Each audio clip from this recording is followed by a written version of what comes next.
All right, welcome everyone, whoever is tuning in to be live with us today on the webinar.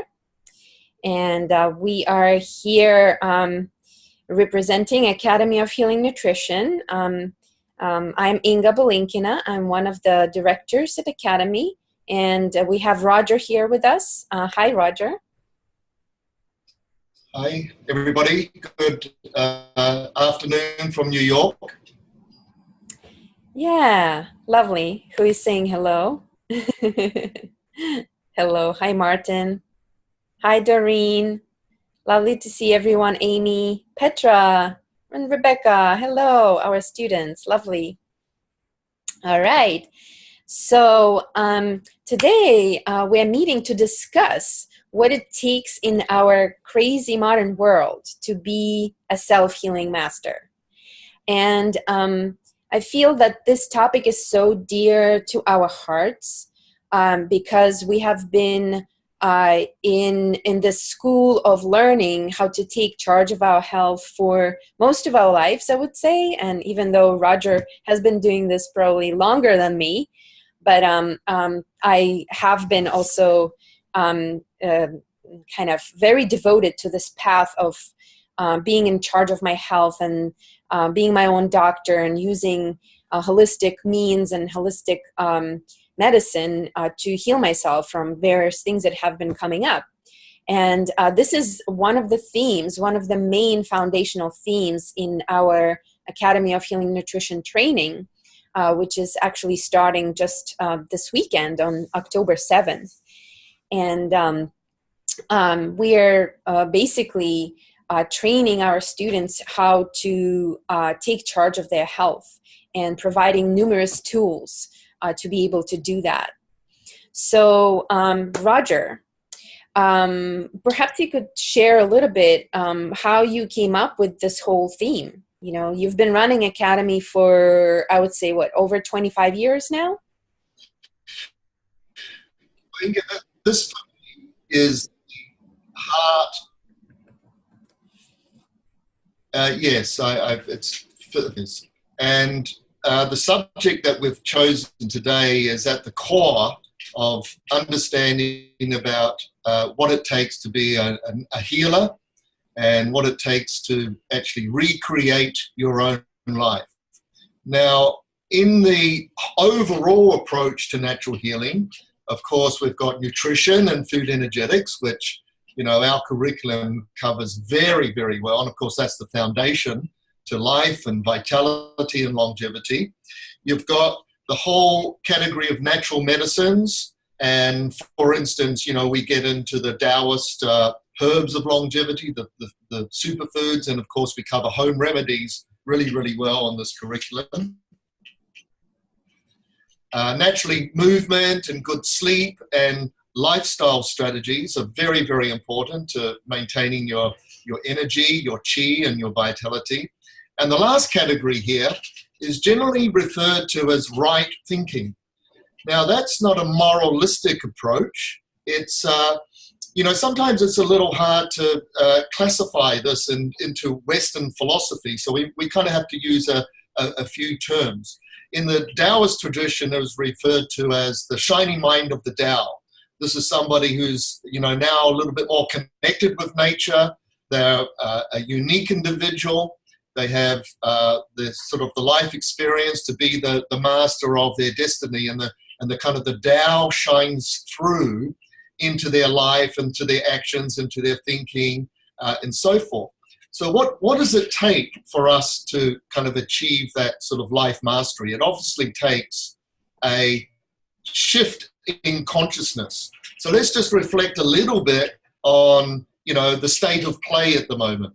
For instance, generally speaking, we're, you know, very conditioned from our childhood around a lot of issues. You know, there's one thing, food, of course, you know, those food patterns that you're grown up with, they're deeply ingrained in you and they create these sort of daily habits. And a lot of that can be very, very negative habits. But it's also all the emotional and psychological stuff that, you know, impacts on that. For instance, you know, generally speaking, when people get ill in our society, there's the tendency to, well, for one thing, blame lots of things. For instance, even blaming the virus and the bacteria, which we never do in the Tao of Radiant Health. And then, of course, you could blame the weather. You could blame your job. You could blame society. And, of course, the most regretful one, in my opinion, would be to actually blame your ancestors. Oh, it's genetic, right? That's a controversial area, but it's an interesting area. Now, the type of thinking that our students develop, and a lot of them have already started to reflect on this when they show up at our door to develop the practical skills around this, the type of thinking is this theme of taking 100% responsibility for your health, to be your own doctor, right? So basically that requires a great deal of self-reflection. Now, for instance, if I or Inga gets a certain occasional minor ailment, because quite frankly, it doesn't often happen, but, you know, we travel a lot and there's always going to be, you know, a bit of environmental stress and all sorts of things. And the practical things to actually start to deal with those signs and symptoms. And the type of thinking involved here is never to blame anybody else for your state of health. You can be your own doctor. And that's a big radical shift in consciousness, because most people would, you know, usually go to a pharmacy or go to a doctor. They would take some sort of pharmaceutical to deal with that back pain. They'll suppress the symptoms, whereas we're actually really kind of intrigued by those systems when you're your own doctor. You kind of go, my God, where did this one come from? And what sort of pattern does it have? And what was I doing in my lifestyle or my attitude or my dietary patterns to actually produce this kind of out of balance state? So, you know, for us, that's the kind of the core to developing like a new human being on this planet, somebody who can actually start to take a lot of responsibility for your health. I mean, if every individual actually started to do this in the Western world, the Western medical system, which takes trillions of dollars, as you know, we could reduce that down to just running it for couple of $100 million a year for just all the emergency care. And of course, you know, there's certain procedures and you know, surgeries that are required from time to time. But overall, just imagine a culture of people starting to take responsibility for their own health. It's quite an amazing thought. Anyway, let's not go into that. Let's bring it down a little bit back to the individual. Yeah. So, Inga, would you like to comment on some of the experiences you've before we go into the presentation? Yeah, I just want to quickly add that it is really exciting when you have the tools to work with to really investigate inside of yourself and create this like reflective practice of communicating with your body and with your body's intelligence, and ask those questions to yourself, like become your own Sherlock Holmes and investigate what is the actual root of the symptoms and problems that arise to the surface that you are dealing with at any given moment. Is it a recurring episode of a cold or flu that you experience at every season's change? What is at the root of that? You know, how we can not blame those viruses and weather shifts, but really see what is it in our internal environment that is creating this fertile ground for these diseases to arise. And so this is this whole concept of how can I reflect on myself and then take steps and take measures in order to build my health back up, so I don't have to go through these vicious cycles every time. So that's one. And then the other one I feel is also very important, where we stop looking at, okay, we got sick, now we have to get back to health, and we need to seek perhaps some more natural ways to bring ourselves back into that wholeness. But how can we prevent the onset of all these symptoms? And how can we stop the patterns that perhaps have been running in our family for generations? How can we stop, relying on, or waiting for the sickness to arise to learn something from it? And that is a big part of the Taoist tradition of cultivating radiant health, where we become more proactive about what we do for the future of our life, for the future of our health. So that's one thing I wanted to distinguish between, yes, becoming your own doctor if symptoms present, but also how to get out of this whole cycle of being sick and really cultivating health so you never have to be sick. Right. Interesting. Beautifully said, Inga. Let's go to our presentation because of time. So we've got a bit of a structure here for our participants. We wanted to guide you through some of these steps involved. We'll just get that presentation up. Okay, so I'm going to open it now.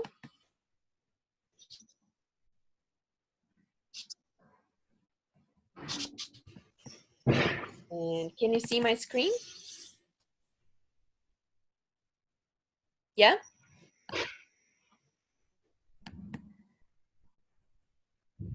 All right. Yep. Good. That came up. Yep. 8 steps to becoming a self-healing master. So as you know, at our Academy Healing Nutrition, we train our students in 2 things: to secure your own health for the rest of your life, and then if you want, you can become a health coach. You're going to be a health coach anyway, because once this starts to happen to you, this empowerment, then naturally you start to pass that on to your friends and your relatives and your partner and your neighbor. It's just a natural thing to do, to want to help other people with common sense, with some very practical things that people can do from time to time. And of course, some people do that, will do that professionally through perhaps becoming a longevity diet specialist or a health coach or a holistic health practitioner and so forth. So let's go to the first slide, Inga.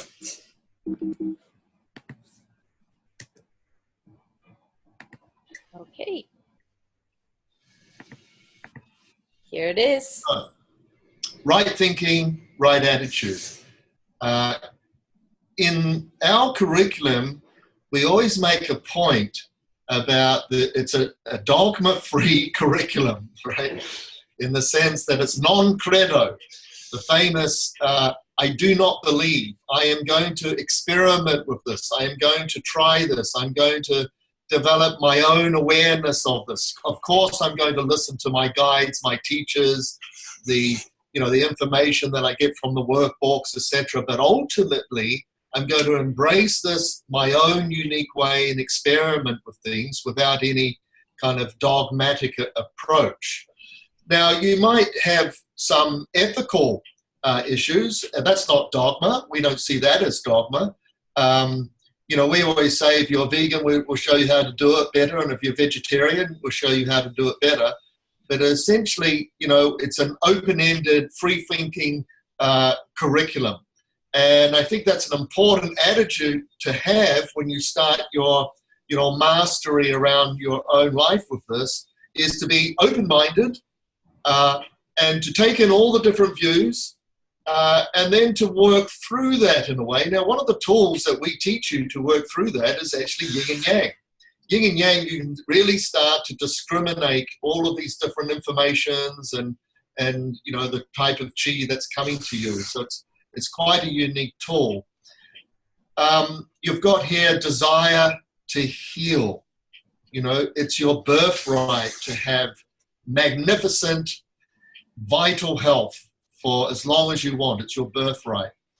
And in a way, the whole theme of illness is just a message from the universe that you have to bring yourself back into balance. So one of the key things here about your attitude is this deep desire to do it yourself and to recreate your own life through this.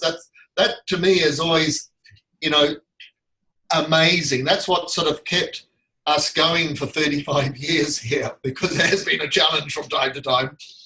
And this whole amazing thing of, we get a bunch of students together at the beginning of the year, and at the end of the year, most of them have totally transformed themselves. They've dealt with their own health issues. They look better. They feel better. A lot of those sort of symptoms have gone away, and they've got their energy back and their vitality back. And that was from this innate desire to heal themselves. Inga, do you want to comment on the sort of the right mental attitude? Yeah, absolutely. And actually, from my observation and my experience working with people who come into my practice, and also the students that we attract into the training, I noticed that many of them go through a kind of situation with their health where they feel that there is no other choice, that they have tried it all, that they have been to all the possible doctors and tried all the possible medical options, and simply notice that it's time to choose something else. It's time to choose another path. And that shift into, okay, if the authorities don't know how to help me, then who else is there but me? You know, this shift in belief that your body is, you are inhabiting this body, and that it has the intelligence to guide you to better health. So that's what I'm noticing, that creates this U-turn in many people's lives, and a shift in their health when they adopt this mentality of, you know, I am the master of my body and I'm the master of my health. So let me take it into my own hands. And of course, it's always interesting for us to hear the stories from people when they have visited their, GP with some sort of ailment. You know, they're not feeling well, why? And they go to the doctor, and of course, the doctor primarily does blood tests, and the blood tests come back, and the doctor will look at you and go, "There's nothing wrong with you. Get out of here," so to speak. And at the same time, they're going like, "No, I'm not feeling good." And from a holistic approach, we have a whole new, framework of thinking around that, especially from drawing in, the theme of the principles of traditional Chinese medicine, when we start to talk about too much heat of the body, too much cold, too much damp, too much wet feelings, etc. Then you can really start to be your own doctor with these kind of environmental impulses that you feel in the body, and actually start to use food and natural medicines as a rebalancing for all of that. We should move maybe on to the next slide here. Developing adaptability. That's a good one. It's the actual principle of what we call health. If we were to define health, it's your ability to adapt to all of the changes going on in your life, relationships, environment, etc. And of course, in modern age, there's a lot of environmental stress, work, career, financial stress, so forth. So we need a strong internal vitality that can actually work with all of the various influences in our life, so that we remain, true to ourselves and strength at the core. And what we do with food energetics is show people how to, strengthen their willpower, how to strengthen the positive emotions through, the work with the organs and through diet and exercise, and how to develop that clarity of thinking where you're never confused. You know the next step, and life is flowing more. And that's, kind of creating the adaptability that we all need, like, a river flowing to the ocean, going through obstacles and so forth. So, we have a kind of a more less complicated approach to stress management. Ours is a more simpler approach, in the sense if you get your mind-body better coordinated, you can easily deal with modern day stresses, and in fact it won't affect you so much, and you'll be able to easily rise above it. And to a degree, you kind of absorb that modern day stress, and it kind of gives you the little edge that you need to live in a city like, you know, Manhattan or London or wherever. You know, you need you kind of you use it to your advantage in a way. Yeah, so there's a couple of things that I would like to add to that, and let's see where I can get into it. A lot of interesting thoughts around adaptability. And like you said, stress is not going anywhere anytime soon. And it has been part of our human existence and our human survival and our human, actually, evolution for as long as we exist here.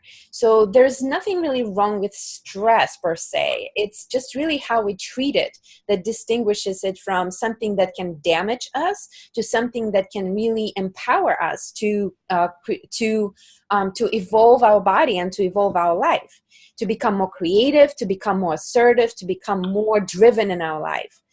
Now, what I'm noticing also as there was a trend in the wellness community for some time of this finding balance. You know, we are seeking balance.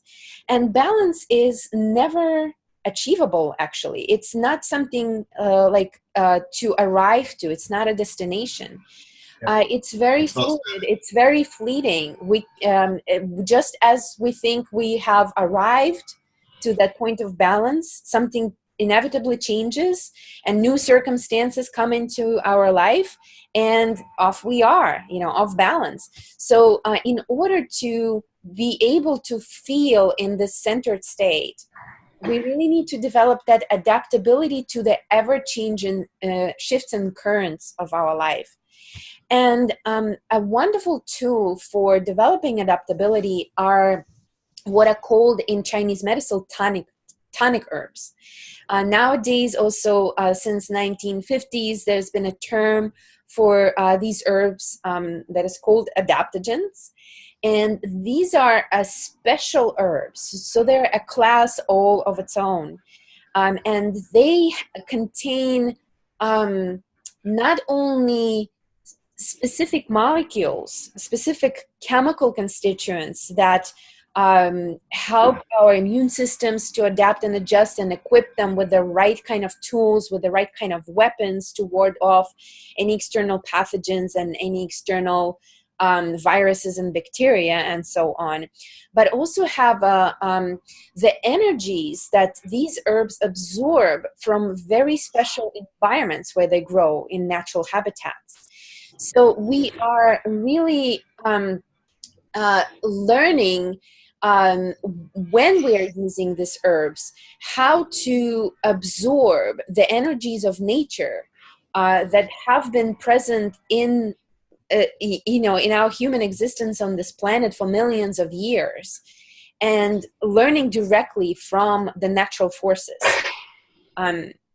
These plants have adapted to extremes in colds, extremes in heat, and extremes in perhaps oxygen deprivation, and have created specific mechanisms to survive. And when we use these herbs regularly, we become just as adaptable as these plants are in their natural habitats. Exactly. And in a more sort of deeper philosophical way, we all know that when we're close to nature, we have great health, great vitality, great adaptability, because you have to adapt to nature, you know, spontaneously. Now, when you live in our modern life in our modern cities, you know, we're not so, you know, close to those natural rhythms so much and those natural forces. Taking the herbs gives us that direct relationship back to nature, which of course is one of the key components to being your own doctor. This whole idea of, you know, we are nature, we're as above, so below, and that direct connection with nature is very, very important. So we normally have to do it through natural foods and these super adaptive, intelligent tonic herbs that you're talking about when you live in a city, you know. Obviously, part of your lifestyle strategy is to be able to get out into nature and to the mountains and the forests and the lakes, and to dip yourself into that beautiful large fractal of planet Earth by taking a swim in the ocean and so forth. Let's move on to the next slide, Inga. Of course. All right. Well, there's a very simple mechanism here, and there's a very, very simple process for healing here. It's very straightforward. Once you start to change and experiment with different food selections, and it all starts with you going out and shopping and how you're going to spend your hard-earned money, but that food is through digestion and assimilation, which of course is a very, very important component to work on.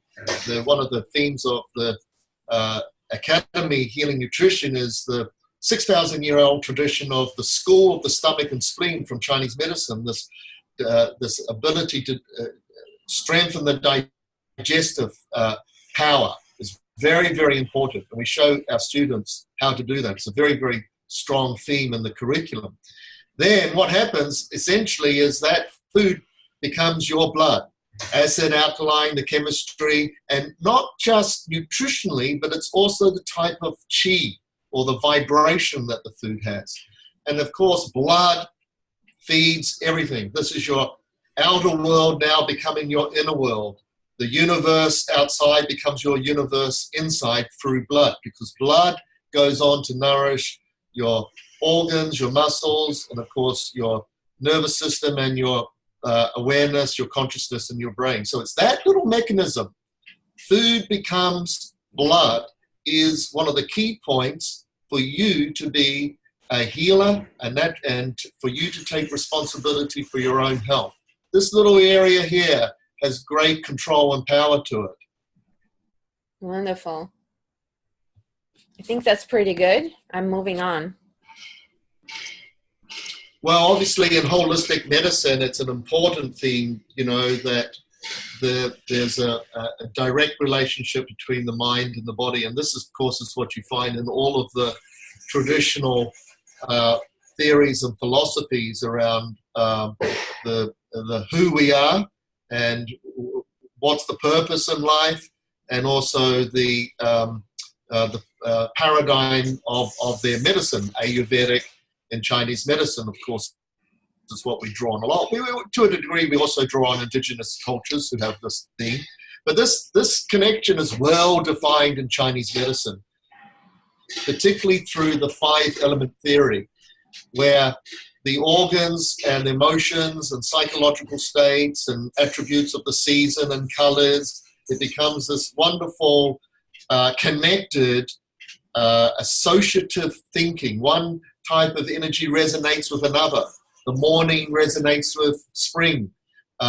So we look at these archetypal energies, and what we see there is this amazing mind-body connection. The heart is now connected with the small intestines called the hara, or your intestines of the brain are connected with the intestines of the body. If you work on strengthening your intestines in the body, at the same time, you get this wonderful clarity and new ideas and a better flow with thoughts and mental imagery.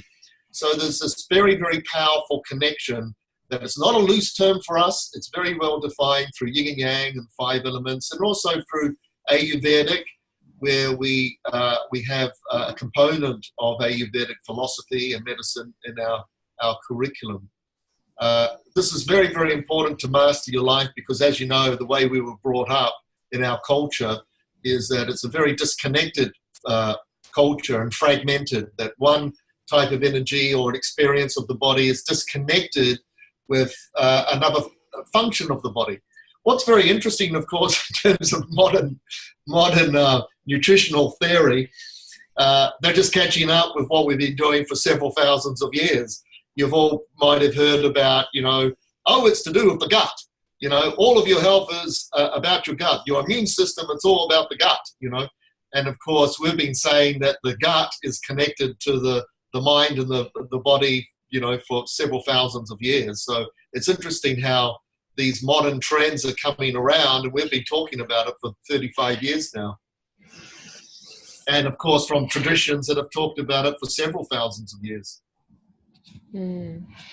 Yeah, very important point to connect our thinking with our body, because I feel the whole system of modern nutrition and how we think about nutrition is so much mind oriented, and we are learning about the system from childhood pretty much. You know, we are educated about you have to eat your protein, and carbs are good or bad, whatever is the situation of the individual life. But so carbs, proteins, and counting calories and talking about vitamins and nutrients, it's all good. It's really good for science to study each of these categories and how they are working together and how they're working when they're separated in isolation, and what they do if we study them under the microscope. That's all good.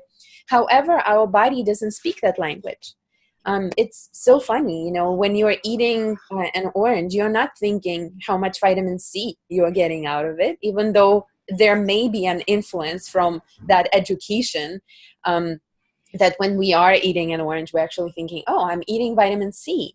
However, the body really speaks the language of tastes and colors and flavors. And this is what we are trying to bring up in our training, to remind our students that the body has this innate language of interacting with food, and that if we really tap into it, we can be much more intuitive about our nutrition and not so much stuck into the same patterns of eating, say, the same breakfast, lunch, and dinner, or the foods that we are influenced of thinking as being good for us based on those modern terms. You know, there's so many diets nowadays, and they're all the range, you know, from vegan to paleo. And what type diet, and what, you name it, what kind of diet. And people are so confused which one they should be doing. And it seems like everyone wants to do some kind of diet, because there's a lot of talk about diet and nutrition as being an important factor in the healing of the body. But there's so much confusion about it. So we take all that confusion out of the health equation and really bring it into the core, into that whole essence of what food is for our body. It's innate energy, and this is what helps us to reestablish that stronger connection to our body, where the mind is not dominating what we're eating, but it's our body that is guiding the whole process of food. Yes, a more intuitive, instinctive approach is, you know, a good connection here. Let's move on, Ninga, to slide number 5. All right, got it. Supportive lifestyle. So, folks might know that I've also been involved with a lot of teaching Taoist metaphysics around the world and exploring their I Ching systems, and that was my background, was in Chinese medicine and acupuncture and so forth.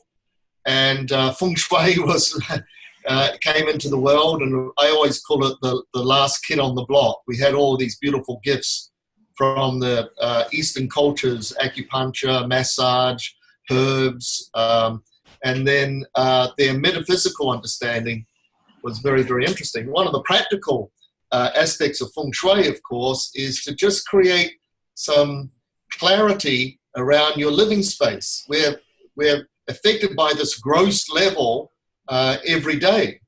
And if there's just a whole lot of clutter around and confusion, and I call it unsorted memories, where the boxes are just piled up and the shoes are like 60 pairs of shoes are just, you know, cluttering up your energetic flow of your house. So it's very easy to do.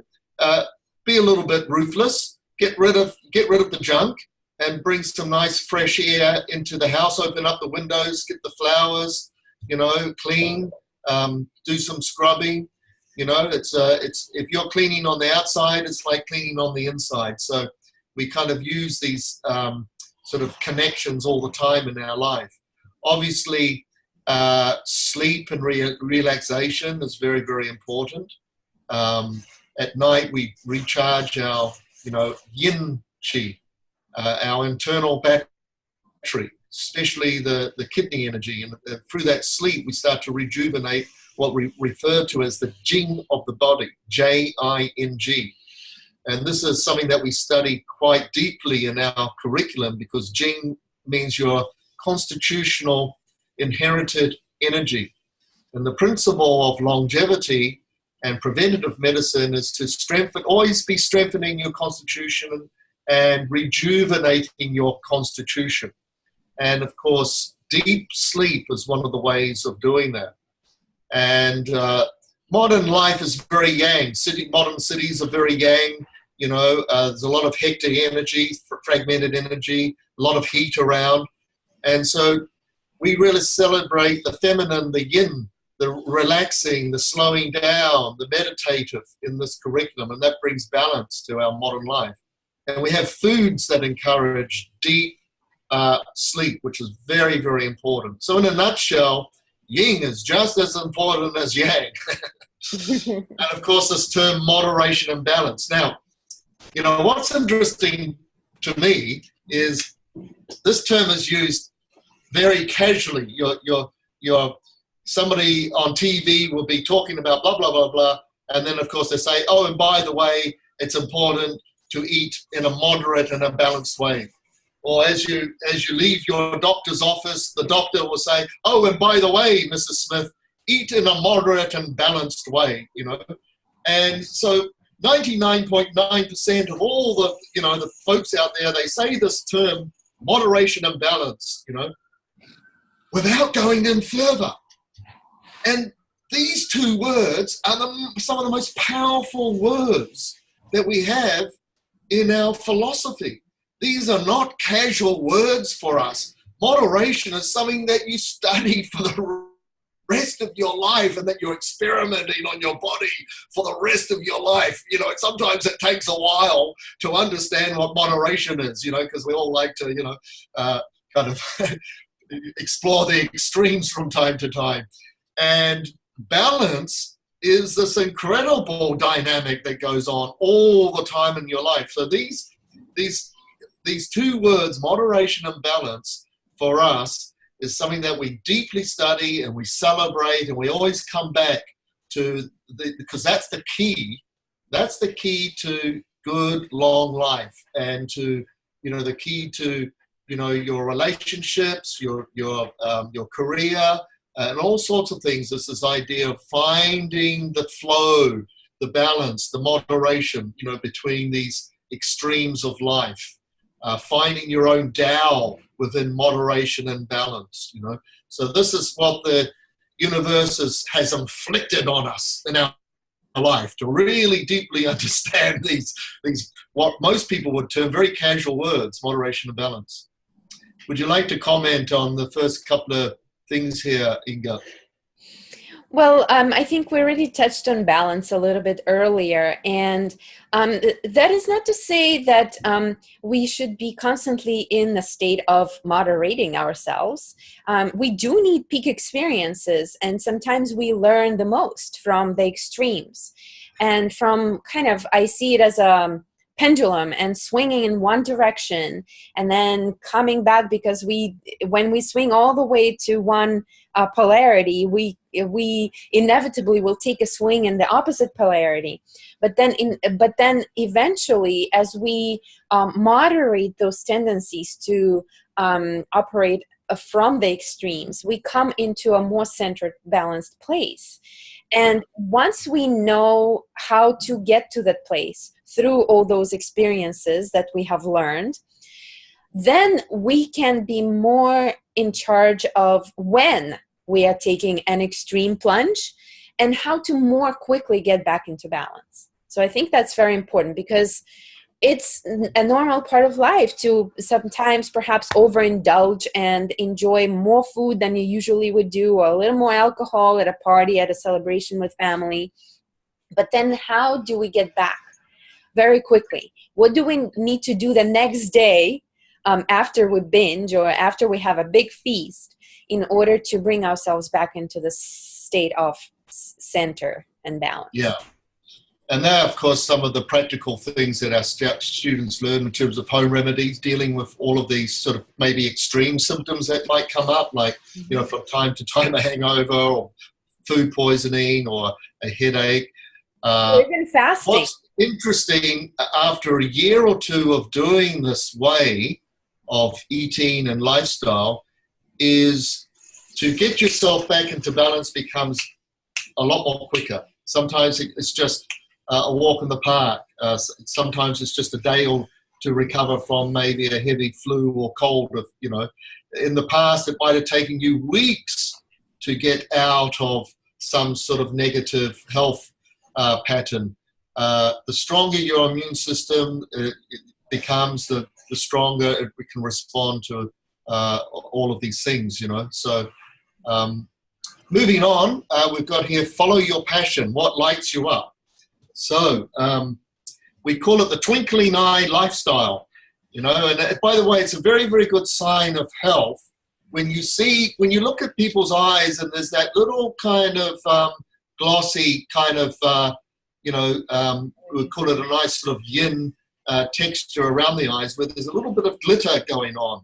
And if anybody's got a serious ailment and they have that, then you know that their hormonal energy is strong and they've got strong recoverable energy. Their constitution is still good. What's interesting is, you know, when you look at older people, now sometimes their bodies might be breaking down, but their spirit is still strong. And you see that in their eyes, you know, every morning they're up there and, you know, good morning, bus driver, you know, and they, you know, sort of light up the room. And now, of course, every cell of your body needs to be kind of lit up, you know. We need to sort of be following our passions, to be actively working on our hobbies, just something as simple as following or recreating that hobby that you were good at in your childhood. You did it as a teenager, but then, you know, your career started and family life started, and you kind of put it behind. And you when you talk about it, you get animated, and that, you know, that starts to light you up. But a lot of people, they sort of put it on the back burner. Well, for us, this shouldn't happen. We should be actively following our hobbies and our passions. Otherwise, what's life all about? You know, that's one of the purposes of life, if you ask me. And also, it's this idea of having peak experiences from time to time. What we mean by that is things that sort of take us out of the ordinary from time to time. Now, that could be, you know, climbing a mountain or going on a really good holiday or challenging yourself for some sort of exercise routine or cycling or bringing on a new challenge in your life. When you're healthy, this becomes like a process that you start to attract more, that, you know, more and more challenges come. Otherwise, you're going to get lazy and stupid, we say, if you don't have these sort of ongoing challenges in your life. So, you know, we need it on a cellular level, we need it on an emotional level, we need it on a spiritual level to be able to follow our, even as something as mundane as following your hobby and following what really, you know, lights you up in life. Very, very important for your health. Yeah. And as we say in Taoism, when we follow our passion, we are following our destiny. And in Ayurvedic terms, we would call it Dharma, right? So this is something that we perhaps were born to be doing in this life, to manifest our destiny in full. And we often get sick when we wander off that path of following our destiny. And once we find our way back on that path, then that spark in the eye appears again, and our body becomes once again infused with this spiritual energy, which in Taoist terms we call Shen, S-H-E-N. So very important for us to find in this whole healing process and becoming our own healing master of, you know, the path that we were born to be living, that we came here to manifest. Wonderful. Let's move on to I think we've covered connecting with Earth, Mother Earth, and of course, on a practical level, we need to get those cosmic forces in. Most people just call that sunlight, but of course, cosmic chi is a lot more than just sunlight. But the human being lives and radiates and resonates between the forces of Mother Earth and the millions of magnetic frequencies that we absorb, particularly through our yin meridian channels, and of course this immense energy of the cosmos, and of course on a tangible level, that's of course good quality breathing and oxygen and so forth. So there's a lot of good exercises that can reconnect with Mother Earth and nature. It's yin and yang for us, this connection, and we can study it and get very precise with what we call, Mother Earth and cosmic chi. Do you want to quickly comment on that, Inga, or should we move on? Yeah, just a quick one. So connecting with the earth. So this is important for all of us, especially living in city environments where we often don't have access to actual nature, and perhaps a little park here and there, but most of the time when we are running around and busy with our daily life, we are really not thinking about nature.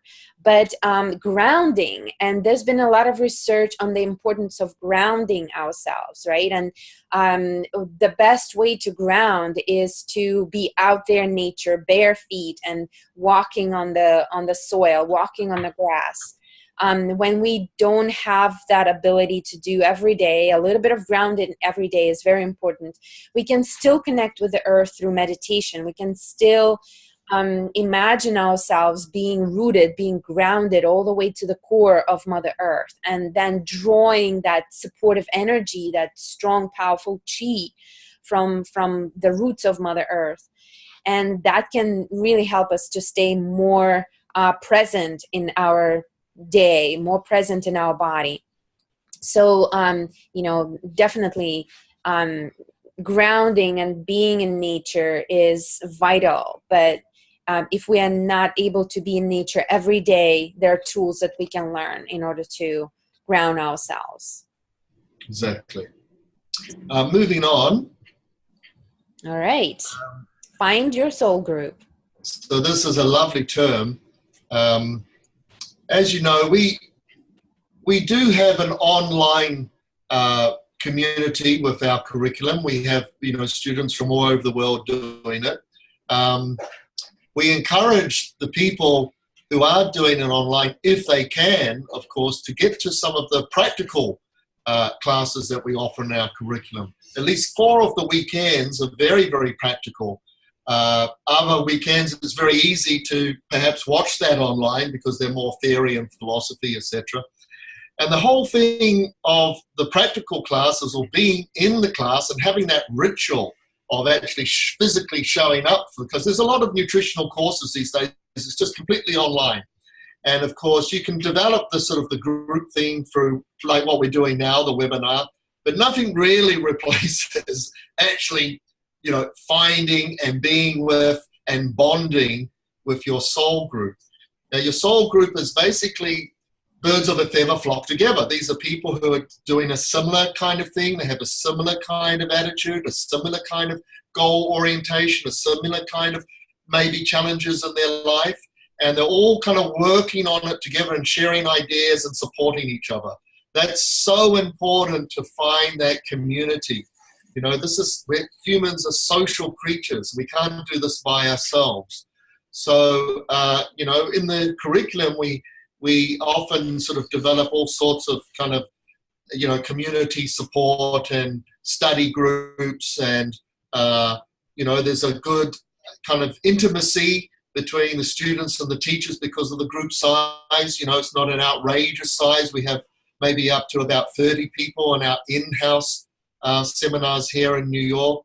So there's a sort of good connection going on between the new friends that you've discovered and also the teachers. So important. And, you know, if you're in a relationship or living with family, sometimes this can be challenging because you've taken on a new path and, you know, you're starting to kind of eat different foods. And, you know, sometimes this can bring up stuff for, you know, your partner or your family members. And it's important to have a place to be able to discuss that and bring it to the table and work through things like this, you know.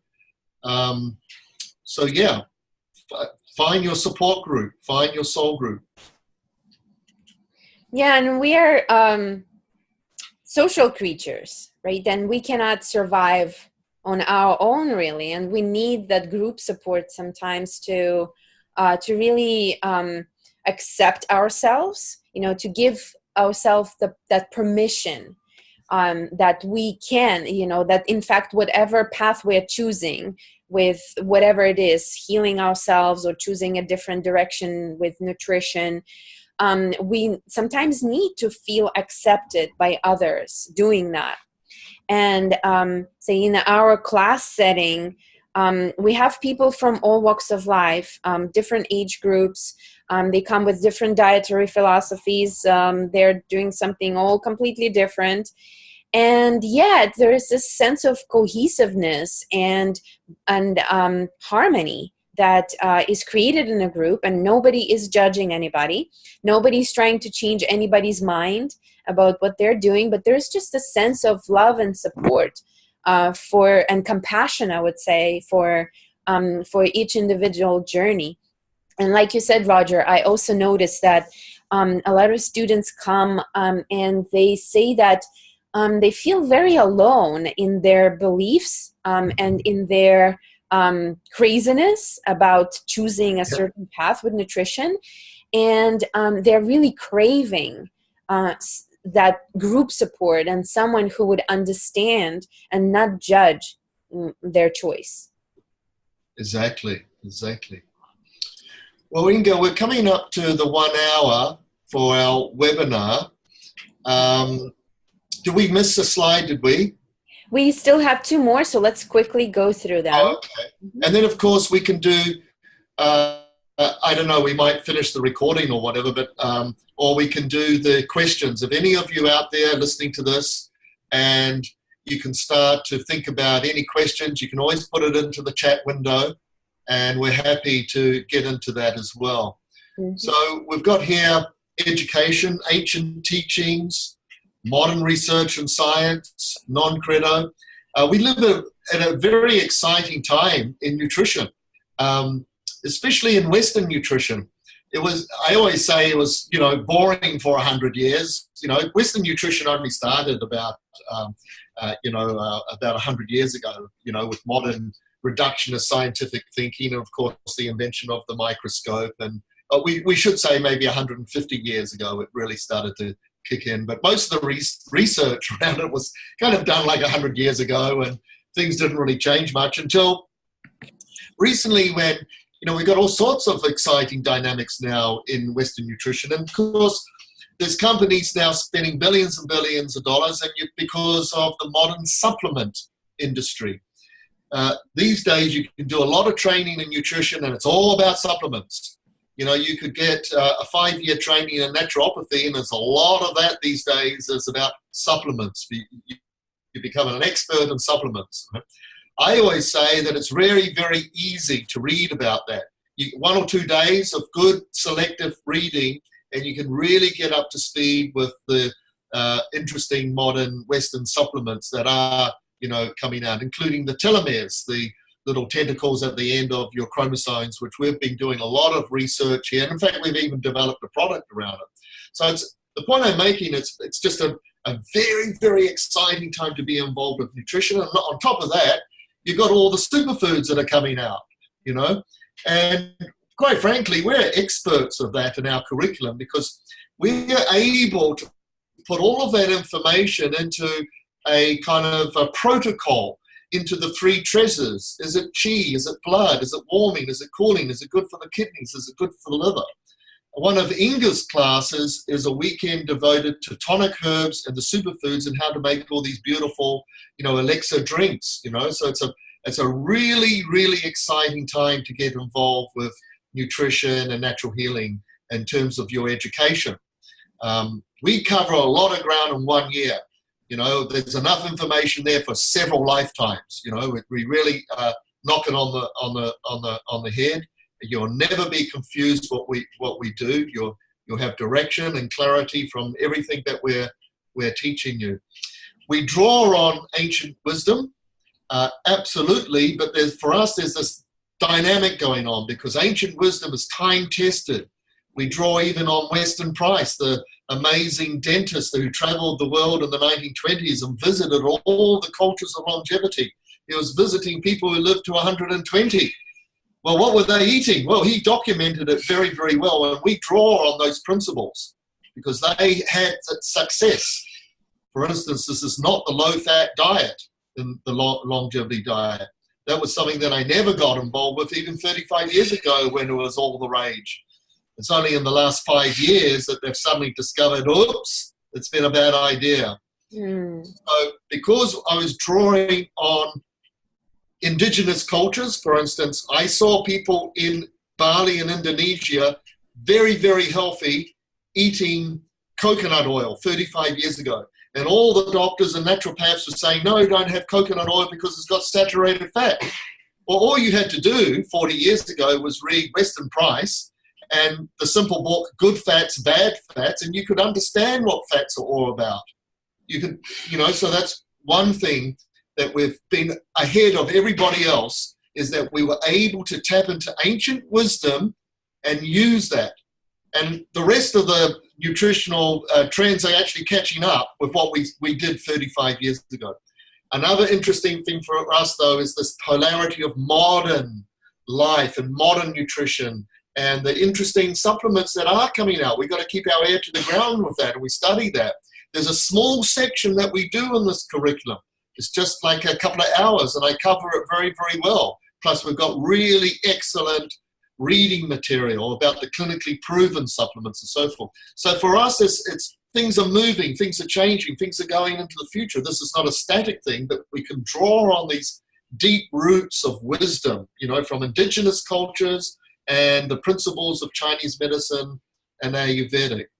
Where was that slide, number 7? Because I was commenting on that.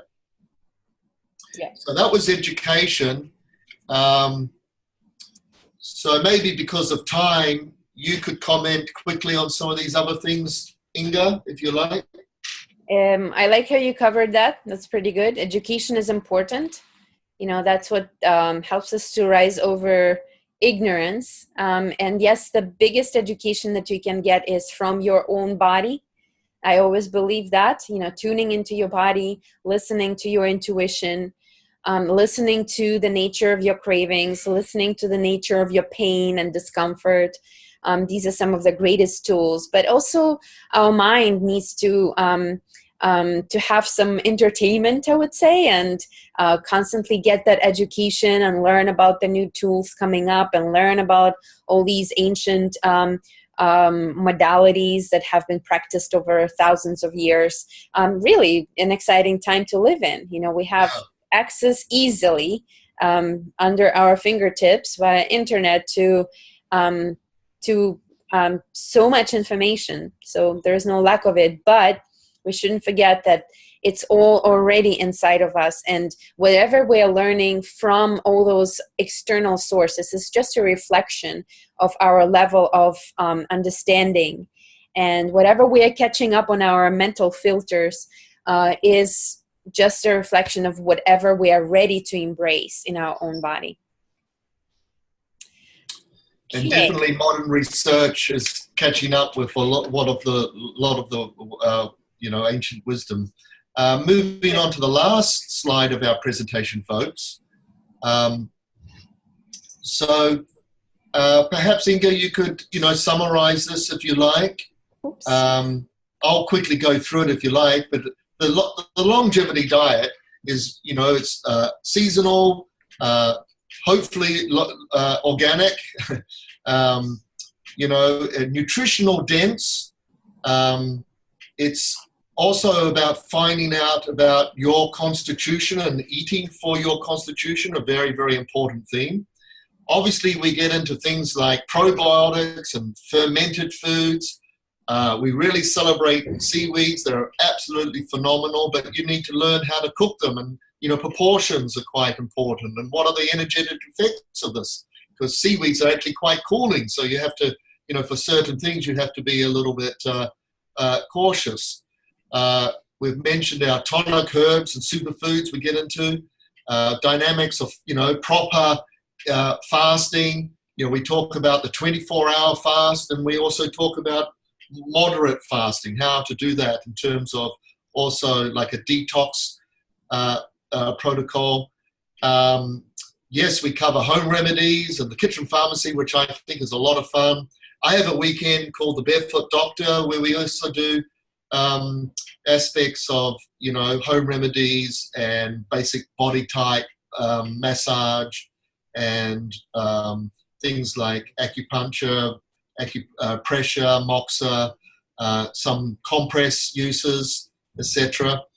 But the main theme of the curriculum is really understanding this idea of the longevity diet. So it becomes principles and guidelines. It's not really a diet. We kind of have to call it a diet just so that you can connect with it, but it's not like this diet. We're not into that.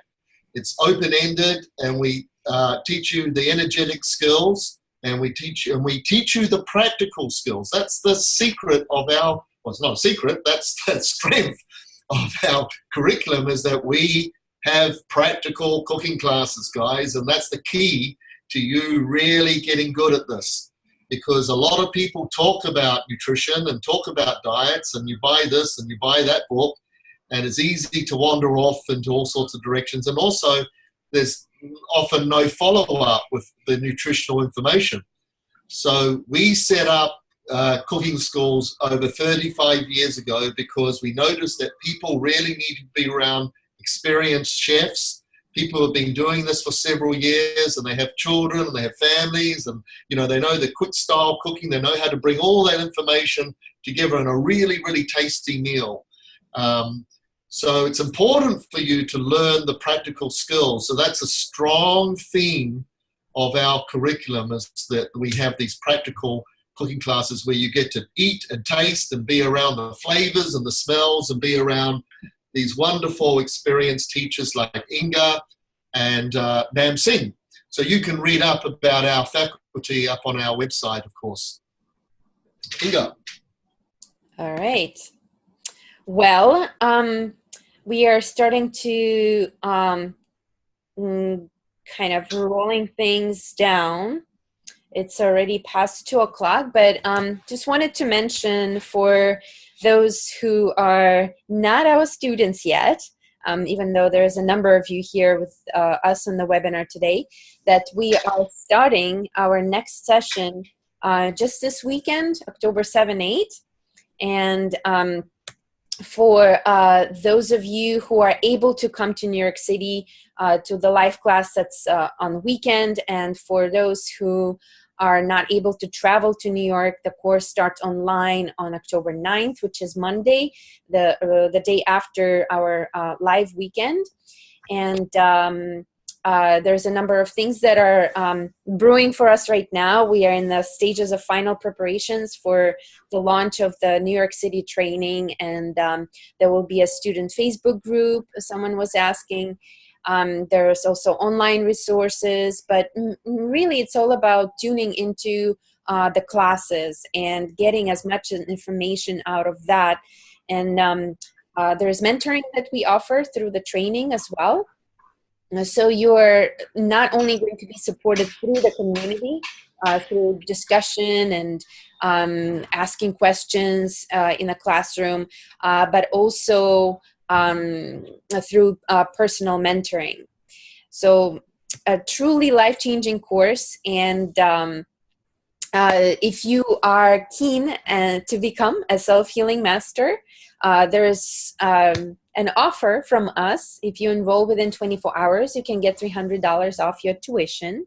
So I really hope that if you are connecting with in your life currently right now with the theme of becoming self-sufficient with your health and learning how to use nutrition as your main medicine and learning how to use herbs to build your adaptability and strengthen your immune system.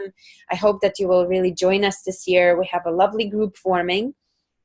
And Roger and I will be your main teachers this year, and we have a number of other wonderful instructors that have been in this field for many years. So please join us. We actually have, just before we end, another webinar on Thursday at 12 p.m. And this is with one of our very successful graduates. She has been practicing in New York City for 10 years now. And in just a week, she's opening her own holistic health center. And it's going to be amazing because she has really drawn together a lot of amazing practitioners and has a very busy practice. So we will be interviewing Nikki on Thursday, and she will be sharing how she built her practice and how she made it so successful and how she's using what she learned in academy and how she got into this field altogether because she comes from a corporate environment. So we encourage you to attend that webinar as well. It's going to be extremely enlightening, and you will be able to see what is possible when you get this education. So it's not just for your own learning, not just for your own health, but also how you can help others to improve their health and change their lifestyle and get on this radiant health path. So that's Thursday, October 5th at 12 p.m. And you will get an email notification about that from us.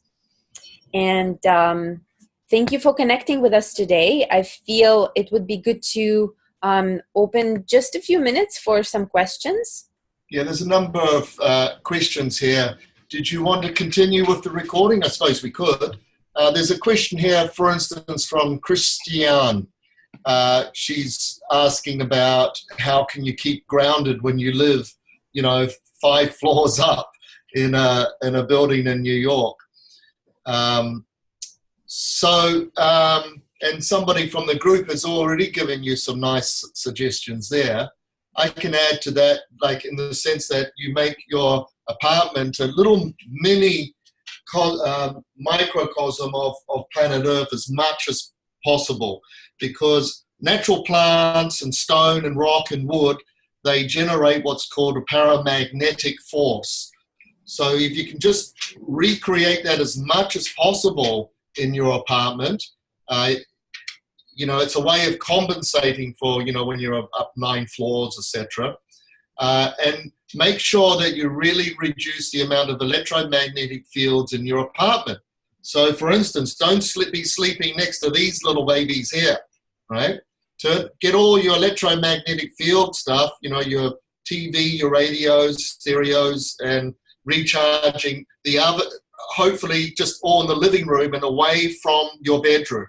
Just keep your bedroom as simple as possible and as dark as possible. So, obviously having, natural plants and ceramic and stone and, some granite as much as possible. And natural fibers, in fact, is very important, because again, natural fibers, you're maintaining that connection between Mother Earth and the sky. Synthetic blocks that paramagnetic charge. So recreate that as much as possible. The second thing is you have to compensate. If you live up, 9 floors, then, don't eat your lunch next to your computer at work. Get out into the park. Get your feet on, take your shoes off and get your feet, onto the grass of Central Park in the weekend. Get your feet into the ocean or the river or running water from time to time. You always need to compensate, and that way you can, bring balance. There's another question here. How can you say we differ from other health coaching programs? Mm-hmm. So that's from Francesca. Mhm.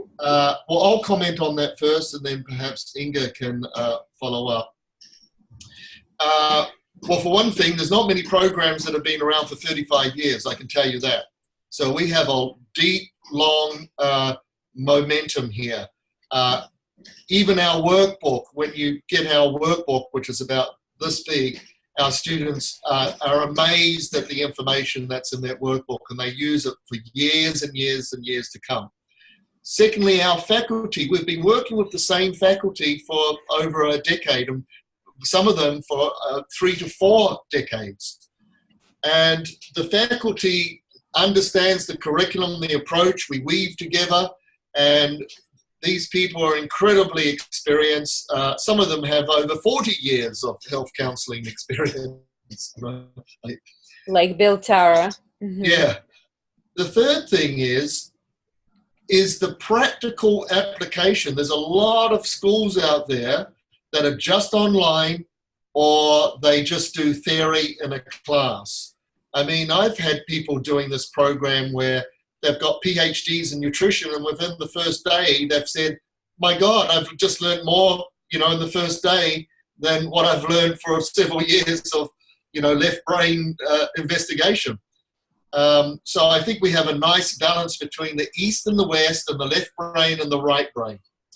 But the practical application really defines us from all of the other programs. That, this idea that you will get these fundamental ideas of what to cook for breakfast and eat it. Like, for instance, juk. You're going to learn from Nansing wonderful deep nutrition, and you're going to learn how to prepare it, and you'll be tasting 3 to 4 different types of juk just in his class, as well as the practical skills of cooking with some of the herbs. So we even have a Chinatown tour, a practical Chinatown tour as part of our curriculum, where you get to, with Nam Sing, you're walking around, getting to know, like, you only have to get to know 5 or 6 herbs, and you can make teas and broths and add them into juks and all sorts of things to create this longevity and vitality in your life. So there's a good, like 5 to 6 very clear things that make us different from other training programs out there. I think that's all the questions. Inga, did you want to comment? Yeah, just quickly. When I was getting on this path, also about 11 years ago, I was in this place where I was looking for a school and exploring different options, and came across IIN, and then I discovered Academy. And what was really calling me was the aspect of that ancient knowledge. I was really drawn to Chinese medicine. I felt that there was something really, really key within Chinese medicine that I was lacking to create this full 360-degree view of myself and my life. And I feel that the weaving of the ancient time-tested principles within the program of Chinese medicine, from Ayurveda, with the modern understanding of nutrition and the latest research into some of these advanced nutritional technologies, such as medicinal mushrooms and adaptogenic herbs and some of the like special nutrients. I feel that this weaving is really what sets us apart. That we are not just stuck in the ancient, or not just blindly following the modern path. We are combining them together. Wonderful, thank you. Yay. Well, folks, I think we have answered all of your questions that are up on the chat window. And thank you for participating, everybody. We do have the program beginning this Saturday here in New York. And of course, you can join us via the online school as well, where you can watch all of the modules in your own time, or do a combination of watching the modules and attending some of our practical classes here in New York. And we are thinking seriously about establishing this program in London next year. It will be in March. So if you have anybody overseas who think that they'll benefit from this program, please get in touch with us, and we can always put them up on the our newsletter. Make sure that you are on our newsletter. You can easily join from the website. That way you'll be informed of all the sort of interesting other things that we get up to. Of course, we run our 10-month training course, but from time to time we do all sorts of very interesting things. This year we had a 10-day retreat in Iceland. And next year we're planning what we call the Alchemy of Prague, which is learning how to do the old-fashioned plant medicines in the heart of Western alchemy, which is the Czech Republic, and down in Český Krumlov and Bohemia. And so we do some very exciting one-off events. So make sure you're on the newsletter, to be informed. So I'd like to thank you all for your attention, and hope to see you guys here, some of you here in New York this Saturday, where everything starts. All right. Thanks, Inga. Thank you, everyone. Yep. Have a great day.